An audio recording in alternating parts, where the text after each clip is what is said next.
A few years ago, if you were building a high-performance gaming PC, the go-to spec for a lot of gamers was Intel for the CPU and then Nvidia for the GPU.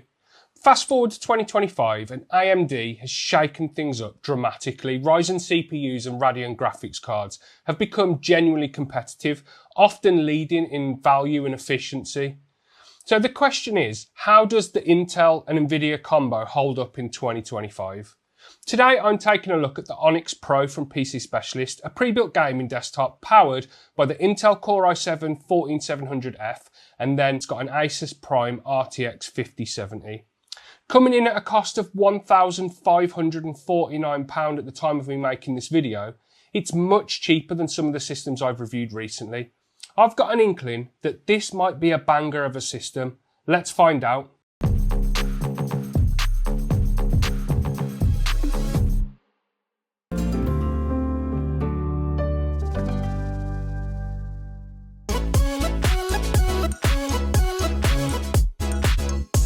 Hi guys, I'm Matt and welcome to Kit Guru. So let's dive straight in. As I mentioned just then in the intro, the Onyx Pro desktop comes in at £1,549 from PCSpecialist, which puts it firmly in the mid-range for a modern gaming desktop, especially when you consider the parts as well, the 14th gen Intel CPU and then an RTX 5070.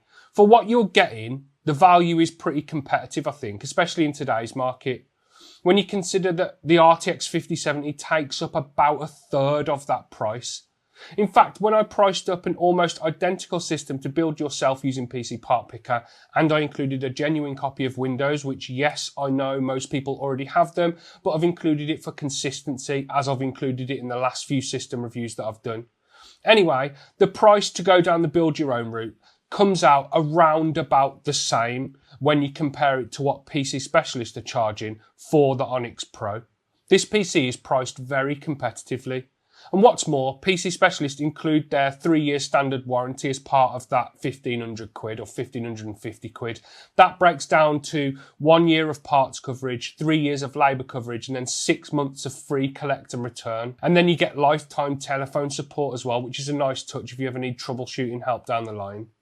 Yes, you'll get parts warranty if you go down the build your own route, but having the whole thing covered against any issues that might arise is nice to have, especially if you're someone that isn't comfortable with troubleshooting a system or you're buying it for your kids or whatever. Let's move on and look at the spec then and what you get for your £1,550. The CPU is an Intel Core i7-14700F. That's part of Intel's 14th gen Raptor Lake refresh. It features 20 cores, which are made up of 8 performance cores and 12 efficiency cores and 28 threads. The base clock speed of the P cores is 2.1 GHz and then the E cores is 1.5 GHz. The P cores are capable of boosting up to 5.4 GHz using Intel's Turbo Boost 3.0. And then it's got a max Turbo Boost power rating of up to 219 watts. The GPU is the newly released Asus Prime RTX 5070, and Dominic's covered it in detail, but to go over it quickly, it's got 6,144 CUDA cores, 12 gig of GDDR7 memory on a 192-bit memory bus, and then it's got a 2,557 MHz boost clock as reported here by GPU-Z. And then of course, being one of Nvidia's latest cards, it supports DLSS 4 and multi-frame generation, which we'll take a quick look at later in the video. And then you've got Nvidia's ray tracing performance, which kind of just obliterates everything else. As for memory, the build includes 32 gig of Corsair Vengeance RGB DDR5 running at 5600 megatransfers with a CL40 CAS latency. It's configured in dual channel and it supports Intel XMP 3.0, so it runs at that rated speed without any manual tuning, and XMP was enabled out of the box by PCSpecialist. So nothing to grumble about with the setup. The CL40, that's a bit on the looser side, and there are faster kits available with tighter timings. The overall performance here is still solid though for gaming, streaming, productivity. At this system's price point, I think £1,500, it's a reasonable trade-off. And upgrading to faster or lower latency RAM in the future is easy. There's plenty of kits out there. You can just grab one and swap them over if you really wanted to. I know people in the comments are going to say about the timing of the memory, but I think for £1,500 with the 5070, I can overlook it a little bit. A little bit more than I usually would anyway. Storage is handled by a 2TB Solidigm P41 Plus. This is a DRAM-less Gen 4 NVMe drive. Testing it with Crystal Disk Mark resulted in read speeds of 4,115 megabytes per second and write speeds of 3,316 megabytes per second. While it's not a high-end Gen 4 SSD, it does offer good real-world performance for gaming, system boot times and productivity and stuff. And as with my last PC Specialist review, it's yet again pleasing to see a 2TB drive, especially in a 1,500 quid system. All of those components are sitting in an Asus Prime B760 Plus DDR5 motherboard, which obviously supports DDR5 memory up to 7,200 megatransfers when you overclock it. It's got a PCIe 5.0x16 slot for the GPU, 3 M.2 PCIe 4 slots for SSDs. There's no Gen 5 support, unfortunately. And then for the rear I/O, we've got 6 total USB ports, 1 Type-C 3.2 Gen 2x2, and then 2 Type-A 3.2 Gen 2, 1 Type-A 3.2 Gen 1, and then 2 Type-A 2.0. Then for networking, you've got a Realtek 2.5 gig network port. And then alongside that wired network port, PC Specialist also include a wireless network card that's pre-installed. That's really convenient for anyone that doesn't have access to a cable. And then, as well as that, you've got DisplayPort, HDMI, and VGA. It's a bit of a rare thing to see nowadays. Not that any of those are needed, though, as the 14700F CPU found in the system doesn't have integrated graphics. You've got 3 audio jacks. The onboard audio runs on Realtek's 7.1 HD codec. Overall, it's a no-nonsense motherboard aimed at users who don't need extensive overclocking features, but still want semi-solid connectivity and expandability. I don't know about you though, but personally 6 USB ports would be a bit tight for my setup, and I'd probably stick an expansion card in there to help with that. The power in the system is supplied by the Corsair RM750E. That's a fully modular power supply, which is both 80 Plus Gold and Cybernetics Gold certified. It supports ATX 3.1 and PCIe 5.1 certification for both of them, and there's a native 12-volt high power cable included in the box. And then it's backed by a 7-year warranty from Corsair. This PSU's got more than enough headroom for this build, and it's rated well enough that I wouldn't lose any sleep over having this in my system if this was my personal rig. For CPU cooling, we have a PC Specialist FrostFlow 240mm ARGB AIO liquid cooler. A cooler that I've seen in a few pre-builts from PC Specialist now, and which, based on my previous tests, should be more than capable of keeping the i7 pretty cool during gaming. The radiator has been top mounted, which is ideal for cooling, but does slightly hide away the ARGB fans.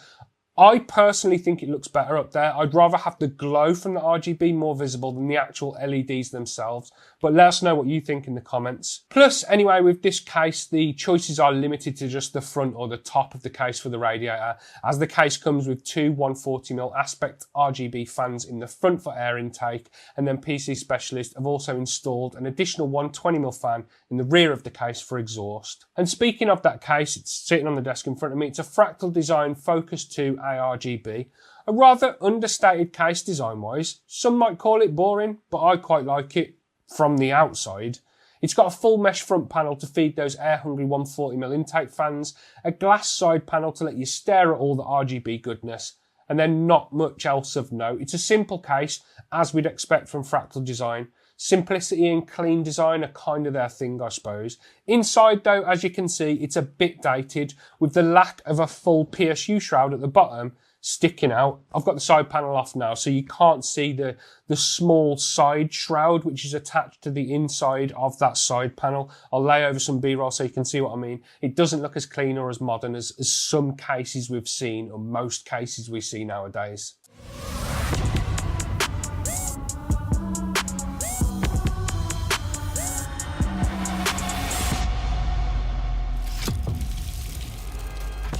Front I/O is pretty standard on this case as well. There's 2 USB Type-A 3.0 ports and then a pair of audio jacks alongside that. You can buy a USB Type-C add-on from Fractal, but as it comes, the USB-C port is blanked off and can't be used. There's also a button on the front for changing the RGB settings, as the case has a built-in RGB controller, but the Onyx Pro has been set up by PCSpecialist with the motherboard controlling the lighting, so you'd have to go down the route of installing Armoury Crate, which no one wants to do anything like that, or something like OpenRGB to customise the lighting. It'd be nice if they stuck some instructions in the box or sent an email or something telling people how to do that, because at the minute there's no software on to change the lighting, and the button, all it changes is the power LED on the top of the case. Overall then, it's a solid build for the money. I don't think anyone can really argue with that. It's a decent spec list on paper. The memory choice, while it's not a massive deal, it is a little disappointing, especially when you consider that opting for some CL30 6000 megatransfers memory over the CL40 5600 memory that's in this, when you build it yourself, is only going to cost you an extra rough 25 quid. Other than that though, it's a well-built machine. Cable management is clean, as I've come to expect from PCSpecialist. Nothing was out of place, and although it looks pretty standard, there's nothing wrong with that, especially if this was your first gaming PC, or you were picking it up for a present for a kid or something like that. I just wish that they'd made it a bit easier to change the lighting, because if a kid gets it, they're going to want to change the lighting, they're going to press the button and nothing's going to happen. Before we dive into some gaming then, I just have to say I haven't done much to the PC from its out-of-the-box config. XMP was enabled. The BIOS was fully up to date on version 1810 from January. All I've done is fully update Windows and then fully update the graphics card drivers. Windows is on version 24H2 build 26100.3775, and then the Nvidia driver version is 572.83, both of which were current at the time of me recording the following gameplay. Finally then, let's get to the good stuff, gaming, and a new change to my system reviews. I won't be using built-in benchmarks this time around. This is all actual gameplay with me playing the games to give you a more real-world look at performance and how it would be if you sat down and gamed on this computer. Starting at 1440p then in some competitive titles where you'll want higher FPS and faster performance. We'll start off with some Warzone. Verdansk is back and it feels good. It's brought me back to the game. The game was running at maximum settings without any DLSS or ray tracing, and it ran around the 120 to 130 FPS level most of the time.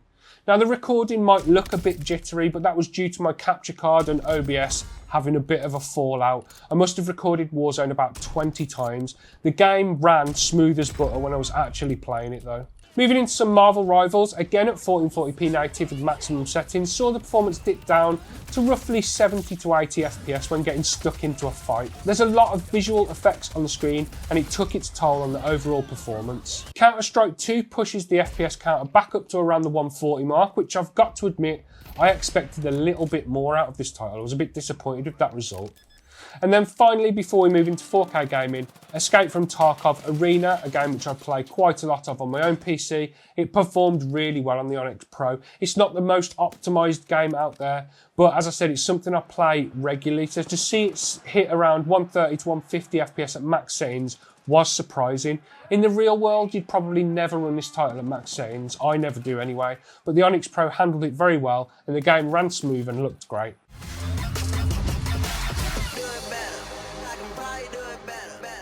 Moving up to 4K gaming then, let's start with a direct comparison to one of the games we just looked at, Warzone.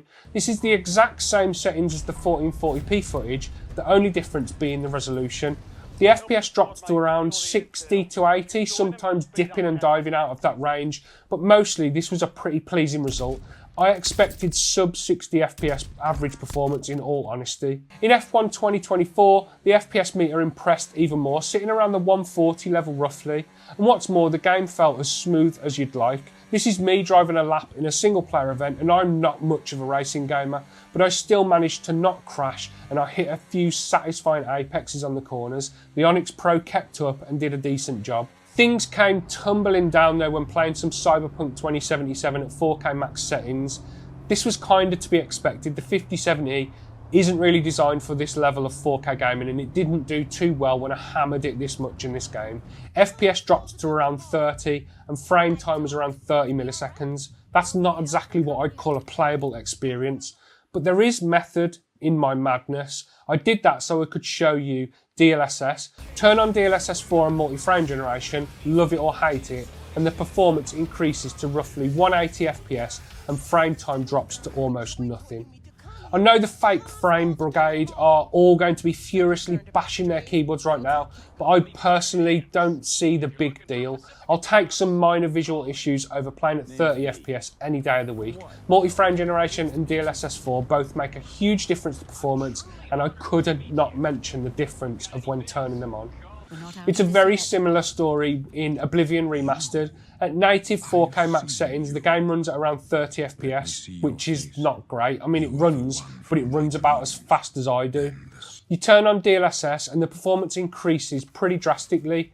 Not quite to the same level as Cyberpunk, but still to the north of the 100 FPS mark most of the time, and it still looks great to my eyes. I know the latest features on Nvidia cards divide opinion, and I understand why, but it's in situations like this where you can see the benefit of them. I'd rather turn it on and deal with a few visual issues than spend a lot more money for a 5080 system or even a 5090 system. I guess it all depends on budget and if you value the higher cards enough. Finally, before I give you my final thoughts then, let's look at some clock speeds, power use, noise levels, and then let's go predator vision and look at some thermal camera stuff. In a Cinebench multi-core run, the P cores of the i7-14700F initially peak to around 5.3 GHz, and the CPU uses around 210 watts of power, before they get dialed back to the PL1 power limits of 65 watts, which sees the clock speed drop to around 2.8 to 2.9 GHz. During this 30-minute multi-core run, the CPU package temperature initially hits 83 degrees during that initial boost phase, before settling into the mid-40s and averaging 46 by the time the run ends. That results in a very low Cinebench R23 multi-core score of 18,603. Now, we use a 30-minute test to better measure the sustained CPU performance, but we can see with a single run, the results still fall short, coming in at 20,192 points. Tweaking the BIOS settings to essentially delimit the power used by the CPU sees that score shoot up to 31,507 points on a single run, with the CPU hitting 77 degrees. The default BIOS settings are there for stability, safety and reliability, but they're holding the performance of the processor back by quite a bit. With those stock BIOS settings that I mentioned at the start of this section, single core synthetic performance, that was hardly affected. Over the course of a 30-minute run, most of the P cores ran at an average clock speed of between 5.3 to 5.4 GHz, so their max stated clock speed, and that was consistent, with the power usage boosting to 93 watts before dropping again to around the mid-40s, and then the CPU temperature peaking at 62 degrees and averaging around 55 degrees. The resulting 30-minute single-core score was 1,995 points, and then a single core run resulted in a score of 2,021 points. Running that same single run with the BIOS tweaks to unlock the power saw the score reach 2,017 points, so pretty much the same and within the margin of error.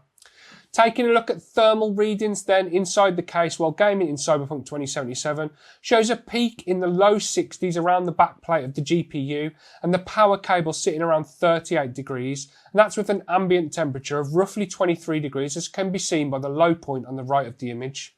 Looking at the GPU a little closer and after some more time gaming shows that the same hotspot area in the surround of the GPU backplate cutout, which now rises to around 71 degrees, and the cable doesn't show anything untoward really, sitting at around 44 degrees. Looking at overall system power draw when measured at the wall socket then, that was around 75 watts when idle, boosted up to 345 watts before dropping to 137 watts in a Cinebench multi-core test, and around 370 watts when gaming in Cyberpunk 2077. And finally, the fan curves are set up as default in the BIOS, and they result in the following system noise.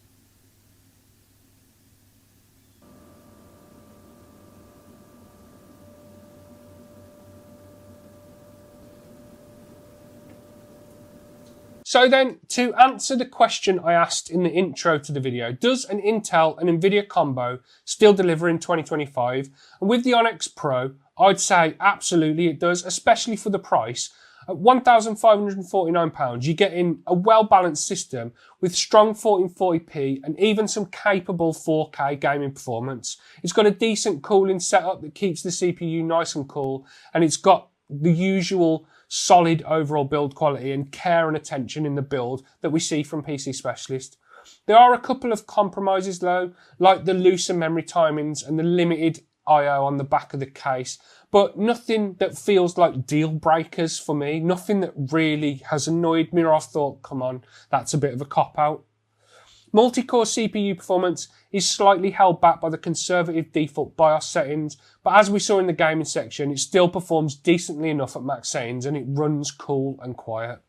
For anyone after a relatively affordable pre-built, which I say loosely that as times are hard at the minute, and I get that 1,500 quid is still a lot of money, but the Onyx Pro could be worth the look if that's within your budget. It performs well out of the box and leaves room for future upgrades. Would a Ryzen CPU perform better? I know people are going to ask that question, and the answer is probably. Will you spend every gaming session on a PC like this with that thought in the back of your mind?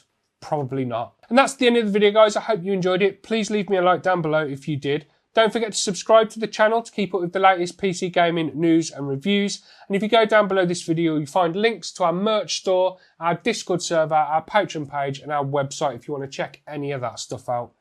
Anyway, guys, I've been Matt. This has been the Onyx Pro from PC Specialist. I'll speak to you in the next one. Look after yourselves. See you later.